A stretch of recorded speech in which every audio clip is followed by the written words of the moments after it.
মুসা আলাইহিস সালামের কাছে মালাকুল মউত গেছে, কিতাবের মধ্যে মজার ঘটনা আসছে। মুসা আলাইহিস সালামের কাছে মালাকুল মউত গেছে, আপনার জান কবজ করব, শুয়ে পড়েন। মুসা আলাইহিস সালাম তো রাগী নবী ছিলেন, খুবই রাগ ছিল মুসা আলাইহিস সালামের। কিতাবের মধ্যে আসছে যখন মুসা আলাইহিস সালামের রাগ উঠতো, মাথা দিয়ে ধোঁয়া উঠতো, ধোঁয়া দেখা যাইতো, মাথা দিয়ে ধোঁয়া উঠতেছে। 40 জন যুবকের সমান শক্তি ছিল মুসা আলাইহিস সালামের গায়ে। আল্লাহু আকবার বলেন।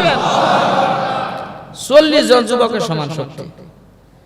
বাজারে গেছে, ফেরাউনের বাহিনীর একজন সদস্য, হ্যাঁ দেখে যে এক কিপ্তির উপর জুলুম করতেছে।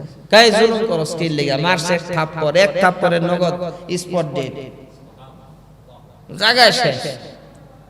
এত শক্তি ছিল মুসা আলাইহিস সালামের।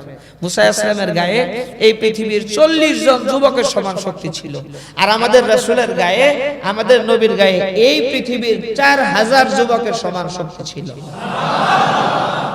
কারণ নবী এতগুলা বিয়ে করছে কে? কিছু ব্যাকল মানুষের প্রশ্ন।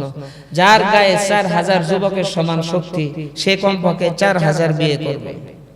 সে মাত্র 11টা বিয়ে করে কঠিন ধৈর্যের পরিচয় দিয়েছেন হুজুর সাল্লাল্লাহু আলাইহি ওয়াসাল্লাম। এরকম ধৈর্য আর কারো হয় না। সুবহানাল্লাহ, জোরে আল্লাহু আকবার জোরে বলেন। মুসা আলাইহিস সালামের কাছে আজরাইল চলে এসেছেন। মালাকুল মউত গিয়ে বলতেছে, হে আল্লাহর নবী মুসা। একবার মানুষের সুরত নিয়ে গেছে আজরাইল, যা বলতেছে, আল্লাহর নবী মুসা শুয়ে পড়েন, জান কবজ করব। মুসা আলাইহিস সালাম মালাকুল মউতকে এমন জোরে একটা থাপ্পড় মারছে, এক থাপ্পড়ে চক্ষু একটা খুইলা জমিনের মধ্যে ঝুলা গেছে। মালাকুল মউত বলতেছে যে আল্লাহ, কার কাছে পাঠাইলা? এটা তো আর একটু আলাদা করব। আল্লাহ রাব্বুল আলামিন বলে, আল্লাহ তোমার নবী মুসা আমাকে থাপ্পড় মারছে। আল্লাহ রাব্বুল আলামিন ডেকে ডেকে বলে, আজরাইল যাও তার কানে কানে বলো, কানে কানে বলো, হে মুসা, আল্লাহ রাব্বুল আলামিন পাঠাইছেন একটা ছাগলের গায়ে হাত রাখার পরে যতগুলা পশম পড়বে, এক একটা পশমের বিনিময়ে আমি আল্লাহ তাআলা 1 বছর করে হায়াত দিব। মুসাকে বলো আমি আল্লাহ তাকে হায়াত দিব এই পরিমাণ, কিন্তু আমি আল্লাহ রাব্বুল আলামিনের সন্তুষ্টি তার উপর থাকবে না। মালাকুল মউত যখন আবার গেছেন, মানুষ আর সুরত নিয়ে যান নাই, কানে কানে বলতেছেন, আমি মালাকুল মউত। কই সুরত নিয়ে কেন আসো নাই? কই থাপ্পড় মারেন কে? থাপ্পড় মারেন কি? এর লেগে সুরত নিয়ে আসি নাই। আল্লাহ রাব্বুল আলামিন পাঠাইছেন একটা ছাগলের গায়ে হাত রাখার পরে হাতের নিচে যতগুলি পশম পড়বে, এক একটা পশমের বিনিময়ে আল্লাহ রাব্বুল আলামিন 1 বছর হায়াত দিবেন। মুসা আলাইহিস সালাম তখন বললেন, মালাকুল মউত, তোমাকে থাপ্পড় মেরে আমি অন্যায় করছি, আল্লাহ রাব্বুল আলামিন আমার উপর অসন্তুষ্ট হয়েছেন। আর কি বলছে আল্লাহ তাআলা?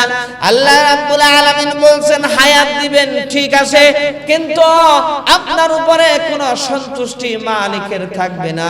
মুসা নবী চোখের পানি ছাইরা দিয়া বলে, আয় আল্লাহ, আমাকে maaf করে দেন, মালাকুল মউত তাড়াতাড়ি আমার জানটাকে কবজ করে নাও। আল্লাহ নবী বিশ্বনবী রাহমাতুল লিল আলামিনের কাছে যখন মালাকুল মউত যায়, প্রত্যেক নবী রাসূলদের ক্ষেত্রে নিয়ম হলো আগেই জানায় দেওয়া হয়। মালাকুল মউত আগেই জানায় দেয়, আপনার জান কবজ করব, আপনি রেডি হয়ে যান। 10 মিনিট পরে, 20 মিনিট পরে আপনার জান কবজ করব, আপনি রেডি হয়ে যান। ওয়ার্নিং দেওয়া হয়, অথচ হায়াত লাভ করার কোনো এখতিয়ার নাই। এমন বলতে পারবে না আমি এত বছর হায়াত চাই, আমি আরেকটু বেশি হায়াত চাই, এরকমের কোনো এখতিয়ার নাই। কিন্তু আল্লাহ নবী বিশ্ব নবী রাহমাতুল লিল আলামিনের ক্ষেত্রে তা হয় না। নাই। আল্লাহর নবীর কাছে যখন মালাকুল মউতকে পাঠানো হয়েছে, সাথে হযরত জিবরাইল আলাইহিস সালাতু ওয়াস সালামকে পাঠানো হলো, ইসরাফিল আলাইহিস সালাতু ওয়াস সালামকে পাঠানো হলো, মিকাইল আলাইহিস সালাতু ওয়াস সালামকে পাঠানো হলো। এবার জিবরাইল আলাইহিস সালাতু ওয়াস সালাম দেখে রেখে বলেন, ভাই মালাকুল মউত আল্লাহর নবীর কাছে গিয়ে খুব আদবের সাথে কথা বলবে, আর কথা বলার আগে অবশ্যই সালাম দিবে। আল্লাহ রাব্বুল আলামিন বলে দিয়েছেন তার হাবিবকে জিজ্ঞেস করবা। আল্লাহ রাব্বুল আলামিন পাঠাইছেন আপনি যতদিন ইচ্ছা দুনিয়ার জমিনে আপনি থাকতেও পারেন, আবার চলেও যেতে পারেন, আপনার খুশি, আপনার ইখতিয়ার। মন চাইলে আপনি যাবেন, আর মন চাইলে আপনি থাকবেন। জোরে জোরে কন্যা সুবহানাল্লাহ। এটা বিশ্বনবী রাহমাতুল লিল আলামিনের বৈশিষ্ট্য। আল্লাহ রাসূলকে ইখতিয়ার দেওয়া হয়েছে, ইচ্ছা দেওয়া হয়েছে, যতদিন আপনার ইচ্ছা দুনিয়ার জমিনে থাকবেন, আপনার যখন ইচ্ছা তখন যাবেন। মালাকুল মউত আসতেছে, জিবরাইল বারবার আদবের তালিম দিচ্ছে, খবরদার ইনি বিশ্ব নবী, শ্রেষ্ঠ নবী। আল্লাহ রাব্বুল আলামিন যাকে এত মহব্বত করেন, এত ভালোবাসেন, আমি জিবরাইল আল্লাহর রাসূলের কাছে 24,000 বার গেছি, 24,000 বার। কোন নবী রাসূলদের কাছে এতবার যাই নাই। 4 বার গেছি, 12 বার গেছি। মূসা আলাইহিস সালামের কাছে 300 বার গেছি। এতবার যে গেছি, এতবার গেছি, কিন্তু 24,000 বার পৃথিবীর ইতিহাসে, সমস্ত নবী রাসূলদের ইতিহাসে সবচেয়ে বেশি আমি এই বিশ্ব নবীর কাছে গেছি। হুজুর সাল্লাল্লাহু আলাইহি সাল্লাম শোয়া অবস্থায় আল্লাহ বলছেন জিবরাইল যাও, আল্লাহ রাসূল বসা, জিবরাইল যাও, আল্লাহ রাসূল ঘোড়ার উপরে চড়া, জিবরাইল যাও, আয়েশার ঘরে আল্লাহ রাসূল, জিবরাইল যাও, যাও জিবরাইল, যাও জিবরাইল, যাও জিবরাইল, আমার রাসূলের কোনো অসুবিধা হয় কিনা, কোনো সমস্যা হয় কিনা, যাও জিবরাইল, যাও জিবরাইল, বারবার জিজ্ঞেস করো। হুজুর সাল্লাল্লাহু আলাইহি সাল্লামের কাছে মালাকুল মউত গেছে, যাওয়ার পরে সালাম দিছে। সালাম দেওয়ার পরে বলতেছেন আল্লাহ তাআলা পাঠিয়েছেন, আপনি যাবেন না থাকবেন। হুজুর সাল্লাল্লাহু আলাইহি সাল্লাম তখন বলতেছিলেন, আজরাইল তুমি তো আসছো, কিন্তু পেরেশানি একটাই, আমার উম্মতের পেরেশানি, চিন্তা একটাই, আমার উম্মতের চিন্তা। হায় আমার উম্মতের কি হবে। মুসা আলাইহিস সালামের জামানায় বিচার হইতো, সুরের বিচার। কেমনে হইতো জানেন? মুসা আলাইহিস সালাম লাঠি ছেড়ে দিতেন, আর যে সুর এমন পিটান পিটাইতো, পিটায় শেষ করে ফেলাইতো। বিচার কার্য ধোঁকাবাজি কাম করবা, বিচারক পয়সা খায়া তারপরে অন্যায়কারীর পক্ষে তুমি ফায়সালা দাও, একবারে লাঠির বাড়ি পিটাইতে পিটাইতে শেষ করে ফেলা। মুসা আলাইহিস সালামের জামানায় এমন বিচার ছিল। মুসা আলাইহিস সালামের জামানায় যে অন্যায়কারী বাদী বিবাদী আসতো, মুসা আলাইহিস সালাম কিছু বলতেন না, লাঠি খালি ছেড়ে দিতেন আর শেষ করে ফেলাইতো।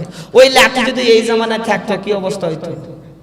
অন্যায়কারীর অভাব নাই, জুলুমকারীর অভাব নাই, চুরির অভাব নাই, ডাকাতির অভাব নাই, সিটারি বাটপাড়ির অভাব নাই।